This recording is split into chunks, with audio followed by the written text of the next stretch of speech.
তো আঙুঠি ক'ত পিন্ধিব লাগে, বহুত মানুহেতো যি টি আঙুঠি পিন্ধি বহি থাকে, সেইবিলাকৰতো কেতিয়াবা প্ৰয়োজন নাথাকিবও পাৰে কিছুমান মানুহক। জেম ষ্ট'নছটো বহুত এটা ফাষ্ট হয়, ইটছ এ ভিউজ, মানে এটা মাৰ্কেটো হয় আৰু প্লাছ এটা এফেক্টো আছে জেম ষ্ট'নছৰ, ঠিক আছে। তো জেম ষ্ট'নছ বুলি কোৱাৰ লগে লগে যে চব জেম ষ্ট'নে তোমাৰ কাম কৰিব সেইটো নহয়। এই ৰিচেণ্টলি এটা মই একদম ভেৰি ৰিচেণ্টলি IITৰ এজন মানুহজন তেখেতে মোক ফোন কৰিলে যে আপোনাক লগ কৰিব লাগে, বোলে কি প্ৰব্লেম আপোনাৰ? তো মোৰ গাটো খুব বেয়া লাগি থাকে, মোৰ বহুত ভয় লাগি থাকে, কিবা হ'বই নেকি মোৰ এতিয়া, এনেকুৱা ধৰণৰ তেখেতৰ ফেয়াৰনেছ এটা হৈ আছিলে। মই ঠিক আছে, মই এজনত যাম IITলৈ, আমি লগ কৰি কথা পাতিম তেতিয়া।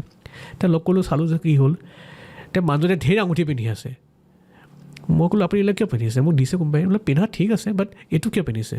মানে মানুহজনো গম নাপায় কিয় পিন্ধিছে প্ৰথম কথা। আৰু মই ক'লোঁ আপুনি যে আপোনাৰ প্ৰব্লেমটো তেখেতে মই নিজেই কৈ দিছোঁ যে আপোনাৰ কি প্ৰব্লেম হৈ আছে। কৈছে আপোনাৰ এনেকুৱা ভয় লাগে, মানুহৰ লগত একেলগে বহি থাকিব নোৱাৰে, কিয় হ'ব নেকি, পৰি যাম নেকি এতিয়া, এই মোৰ হাৰ্ট এটেকে হ'ব নেকি, এনেকুৱা ধৰণৰ চিন্তাধাৰাবিলাক আহেনে আপোনাৰ? আহেনে? বোলে অঁ আহে। বোলে আপুনি এইটো ষ্ট'ন খুলি থওক। মই তেতিয়া মাজতে বাহিৰত গুচি গ'লোঁ, সি মোক ফোন কৰিছে মানুহজনে, কৈছে কি জানে মোৰ এসপ্তাহ পিছত আপোনাৰ প্ৰব্লেম ছল্ভ হৈ গৈছে আঙুঠিটো খুলি দিয়াৰ পিছত। বোলো আপোনাক কৈছোঁ নহয় আপুনি নিপিন্ধিব বুলি।